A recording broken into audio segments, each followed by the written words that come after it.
राना साहब को दो वजूहात पे ज़हमत दी है। हमारे उस्ताद हैं सीनियर सहाफ़ी जनाब आमिर इलियास राना साहब। एक तो जब 1999 के ये धमाके हुए तो बैसित सहाफ़ी उन्होंने वो पूरा इवेंट देखा हुआ है, तो कुछ खुलासा वो जानेंगे। दूसरा, चूंकि अभी सियासी गुफ्तगू हो रही है, तो राना साहब आपकी रीडिंग्स क्या है सर? हलीमा बीबी क्या एक बहन के तौर पर गुफ्तगू कर रही थी जज्बाती हो के कि बताएं क्या आपको चाहिए मेरे भाई से और क्यों, कैसे आप उन्हें रिहा करेंगे, या ये डील और तहरीक के बीच एक तजब्जुब की निशानी थी? आपकी रीडिंग्स क्या है सर? उनका एहतराम है और वो हमशीरा हैं और जी उनके जज्बात हैं। जी लेकिन जो लोग खान साहब की तरफ से जिनको कहा गया कई दफा और फिर रोका गया कि आप जाके बात कर लें, जी। उनका कहना यह है कि अलीमा खान के होते हुए तो कोई गुफ्तगू और मुज़ाकरात नहीं हो सकते, ये नहीं हो चलने ही सकते। नहीं अच्छा। देंगी। अच्छा। और इसका अगला जवाब कल खान साहब जब जीएचक्यू हमला केस की समाअत होगी हम्म। कि मैं क्या दे सकता हूं और मेरे साथ बैठ जाओ, या तो वो है कि वो मैंने तो एस्टेब्लिशमेंट का कहा हुआ है, हम्म। तो एस्टेब्लिशमेंट की तरफ से तो चिट्ठी ना है इस वक्त हम्म। तक कि वो आपके साथ बराह रास्त नहीं बैठ रही। हम्म। सिंपल, मैं तो अपनी इंफॉर्मेशन की बुनियाद पे कह रहा हूँ। हम्म। और दूसरी बात, जो रास्ता दिया गया, जिन लोगों को दिया गया, उन्हें इन्होंने कहा कि नहीं मैं डायरेक्ट बात करूंगा। ठीक। तो अभी फिलहाल खामोशी है। खान साहब से परसों भी लोग मिले थे हम्म। वहां पे, और जो उनसे कहा गया कि अभी नहीं, रुक जाए, कोई बातचीत नहीं करनी। हम्म। वो यानी बराह रास्त वाली बात है। अच्छा, जो लोग बाहर से आए हुए हैं हम्म। उनकी इन लोगों से बातचीत हुई है, तो उनका आज तो नहीं हुआ, अभी रात को हो जाए, कल सुबह हो जाए। खान साहब ने उनसे मिलने पे रजामंदी का इजहार किया है हम्म। कि मैं मिलूंगा। हम्म। और जब मिलने की बात हुई है तो उनसे वो लोग नहीं मिल रहे जिनसे वो पहले मिल के गए थे ठीक अभी ठीक तक। ठीक ठीक तो ठीक। वो नहीं मिल रहे। ये क्या गुफ्तगू करेंगे खान साहब के साथ? जब होगी तो फिर हमारे पास भी आ जाएगी, आपके पास भी आ जाएगी, हम्म। क्योंकि सियासी रास्ता खान साहब नहीं अपना रहे। हम्म। हालांकि जैसे निसार जट साहब हैं और जो लोग सियासत के मैदानों से आए हैं, हम्म। उनके साथ अगर मुलाकातें हो, कल कुछ लोगों की मुलाकातें मुतवक्को हैं जी जीएचक्यू हमला केस में। जी जी जी उनकी जी। नहीं, जो स्पेशल अमेरिका वगैरह से आए हैं, मैं बाकियों की भी बात कर रहा हूँ हम्म। कि जो प्योर सियासतदान है वो जाके बात करें। सिर्फ लीगल टीम ही सारे मशवरे अगर देती रहेगी हम्म। और वो अपनी अहलिया और हमशीरा की बात सुनते रहेंगे तो गड़बड़ रहनी है। सियासी लोग जाएंगे, ग्राउंड की रियलिटी भी बताएंगे और सुनेंगे और समझेंगे, लेकिन खान साहब सिर्फ सुनाते हैं। हम्म। जो जिन लोगों से मैं मिलता हूँ, जो लोग खान साहब से मिलके आते हैं, बात होती है, तो वहां पे जुर्रत इजहार नहीं है लीडर के सामने बात करने की, जी कि हमें कोई, क्योंकि देखें ये इलेक्शन के वक्त भी मिले थे जी। खान साहब के लोग हुकूमत के साथ, हुकूमती मामलात में। फिर अब जनवरी में भी मुज़ाकरात पार्लियामेंट के नाम पे सही, लेकिन थे तो वो हुकूमत से ही ना। बिल्कुल ठीक। तो फिर वो ट्रंप की किसी ने कहानी सुना दी कि जी वो 20 जनवरी को जी हलफ ले जी रहा है, जी। तो अगर आपके मुज़ाकरात चलते हुए, तो वो भी खत्म हो गए थे।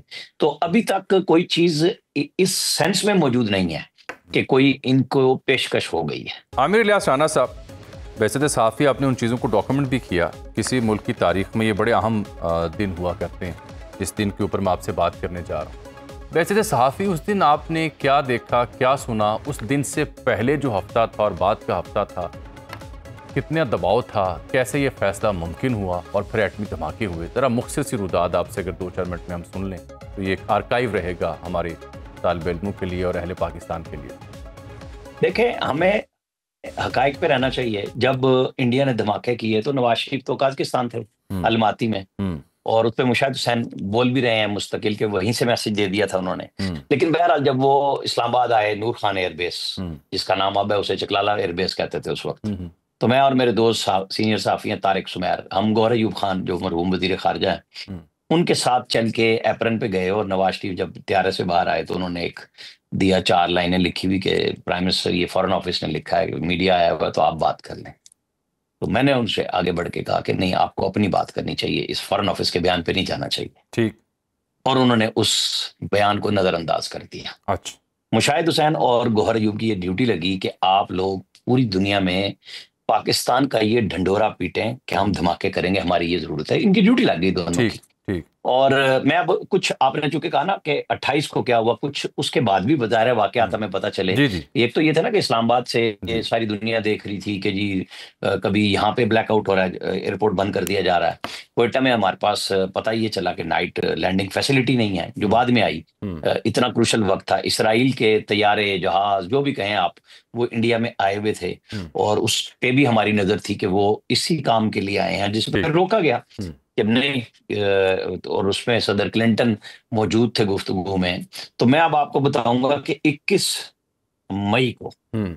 नवाज शरीफ, मुशाहिद हुसैन सैयद, अनवर जाहिद मरहूम जो उनके एडवाइजर थे, जी जी। शमशाद हुसैन साहब जो आजकल बहुत बोलते हैं अंग्रेजी के ऊपर, उस वक्त के हाँ। सेक्रेटरी खारजा, और ये क्लिंटन को एक खत जा रहा था जो बनवाया गया उनसे, फॉरेन ऑफिस से ही, जैसे कि आप लिख के लाएं। तो वो खत जो लेके आए तो उसमें लिखा हुआ था, जैसे आप, और अगर कभी आपने देखा हो ना, नोट पर बैल बनता है कि जी कंप्लीमेंट्स पेश करते हैं, हम फलां करते हैं, प्लीज टू।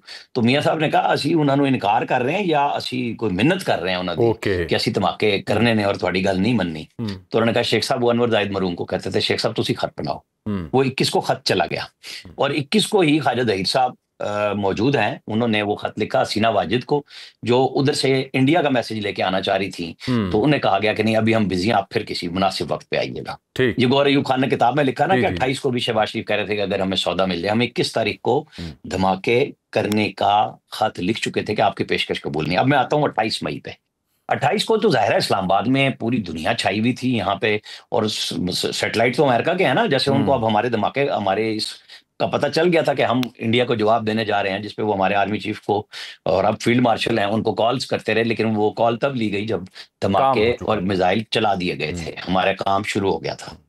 अच्छा जी, ये धमाके हमने कर दिए, फिर 1 महीने के बाद मैं उनमें मौजूद हूँ, अल्लाह का शुक्र है। और बाकी ये तीनों साइंसदान थे हमारे, समर मुबारकबंद मौजूद हैं, डॉक्टर इशफाक और डॉक्टर कदीर फौत हो चुके, नवाज शरीफ थे, जनरल जुल्फकार थे जो उस वक्त इन एटमी धमाकों के इंचार्ज थे, और लोग भी थे, नजीर नाजी मरहूम और मसूद मलिक मरहूम, हम 3 जर्नलिस्ट टोटल गए थे वहां पे। अच्छा। तो मेरे सामने मियाँ साहब ने पूछा कि हमें ये बताएं हम 7 दिन धमाकों में क्यों डिले हुए हैं। ये जो मैंने आपको पिछला किस्सा सुनाया कि ये 21 मई को क्या बात हुई थी, तो वो बताया गया कि जी जिस वायर ने इसको चार्ज करना था टनल में, और ये टनल जनरल ज़िया-उल-हक के दौर में बन गई हुई थी, वो हमारे पास नहीं थी। वो कैसे आनी थी? वो दूसरे जराये से ही आनी थी।